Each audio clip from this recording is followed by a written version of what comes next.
दोस्तों नमस्कार। जैसा कि आप जानते हैं कि समीक्षा अधिकारी के लिए अब ज़्यादा दिन का समय नहीं बचा है। अब करीब 43 से 44 दिन का समय बचा हुआ है। तो इस दृष्टि से आप लोग अब जो छोटी छोटी चीज़ें हैं, जैसे अब जो संसाधन वगैरह हैं, खाद्य संसाधन हो चाहे जो पशुधन हो, कोई भी जितनी सारी चीज़ें आती हैं, कम से कम 10 नंबर का क्वेश्चन जो पूछा जाता है, वो सब तैयार करने के लिए चाहे आप यूट्यूब से कहीं से तैयार कर सकते हैं और कहीं से तैयार कर सकते हैं। अभी हमारे हाथ में आप देख रहे हैं इंडियन ईयर बुक है दोस्तों। ये 2025 का अपडेटेड जो इंडियन ईयर बुक है उसको आप देख रहे हैं। तो इसको आपको पढ़ने के लिए सजेस्ट तो नहीं करूंगा, लेकिन अगर किसी के पास हो कहीं से पीडीएफ आप डाउनलोड कर सकते हैं, तो आप लोग इसको लेकर के अच्छे से जरूर देख लीजिए जो इम्पोर्टेंट टॉपिक है, क्योंकि ये हमेशा अपडेटेड होती है और ये ऑथराइज्ड होती है। दोस्तों आप देख सकते हैं यहाँ पे कि ये जो चीज़ है भारत 2025 वार्षिक संदर्भ 2000 ग्रंथ जो है, ठीक है, आप इसको देख सकते हैं। यहाँ पे सारी चीज़ें अपडेटेड दी हुई हैं। आप देखेंगे यहाँ अनुक्रम में आएंगे जो आप छोटी छोटी चीज़ें हैं, जैसे भारत भूमि और उसके निवासी राष्ट्रीय प्रतीक वगैरह सब आप देख के जो टॉपिक एकदम इम्पोर्टेंट है उसको आप कर सकते हैं। आप देख सकते हैं यहाँ पे जैसे ये कृषि से संबंधित, किसान और खाद्यान्न से संबंधित है, खाद्य नागरिक आपूर्ति एवं उपभोक्ता मामले, ये सब आपको टॉपिक तैयार कर लेना है, ठीक है। यहाँ से आप जो टॉपिक आपको इम्पोर्टेंट लगे, जैसे टॉपिक हम बता रहे हैं कि भारत भूमि और उनके निवासी, यहाँ पे क्या दिया है अभी आपको बताते हैं। यहाँ पे जो उसकी सीमाओं से संबंधित सारी चीज़ें दी हुई हैं। यहाँ पे राष्ट्रीय प्रतीक की बात करते हैं, आप देख लीजिए, वो सब सारी चीज़ें दी हुई हैं, आप देख सकते हैं। फिर मानव संसाधन का निर्माण, यहाँ पे स्वास्थ्य एवं परिवार कल्याण से संबंधित है, शिक्षा से संबंधित है और ये कल्याण से संबंधित है। उसके बाद आप देखेंगे किसान और खाद्यान्न में जो है कृषि, खाद्य नागरिक आपूर्ति एवं उपभोक्ता मामले से संबंधित सारी चीज़ें इसमें दी हुई हैं। आपको आगे दिखाते हैं।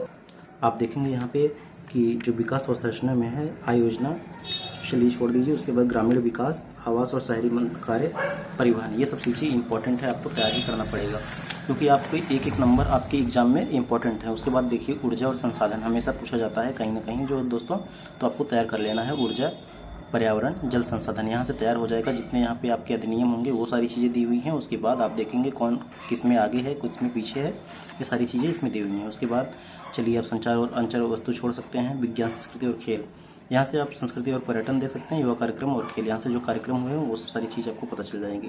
फिर उसके बाद संघीय ढांचा और राष्ट्रीयकरण की कोई दिक्कत नहीं है, इसको आप छोड़ सकते हैं दोस्तों। ये सब सारी चीज़ें तैयार कर सकते हैं। फिर हम अगला पेज खोलते हैं, उसमें देखते हैं कि क्या इसमें कैसी चीज़ें दी हुई हैं। आप जो लोग देखिए भारत भूमि और उसके निवासी, इसमें क्या दिया है दोस्तों, देखिए कि पढ़ना कैसे है इसको आप देखेंगे कि इंपॉर्टेंट जो क्वेश्चन इसमें आप देखेंगे पता कैसे चलेगा।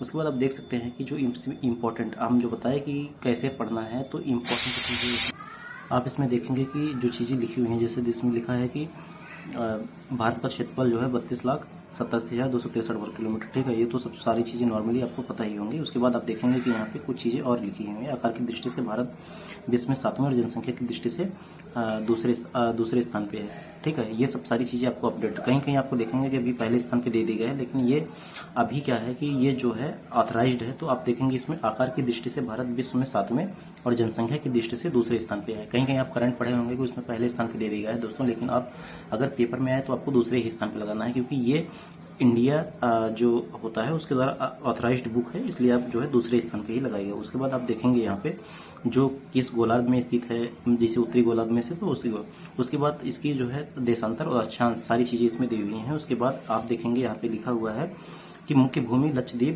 समूह और अंडमान और निकोबार द्वीप समूह सहित तटरेखा की कुल लंबाई कितनी है, 7516.6 किलोमीटर है। तो ये सारी चीजें आपको इस बुक से तैयार हो जाएंगी। आप पूरा ना पढ़िए, लेकिन थोड़ी थोड़ी चीजें आप जरूर पढ़ लीजिए, क्योंकि यहाँ से आप तैयार करेंगे तो अच्छा हो जाएगा।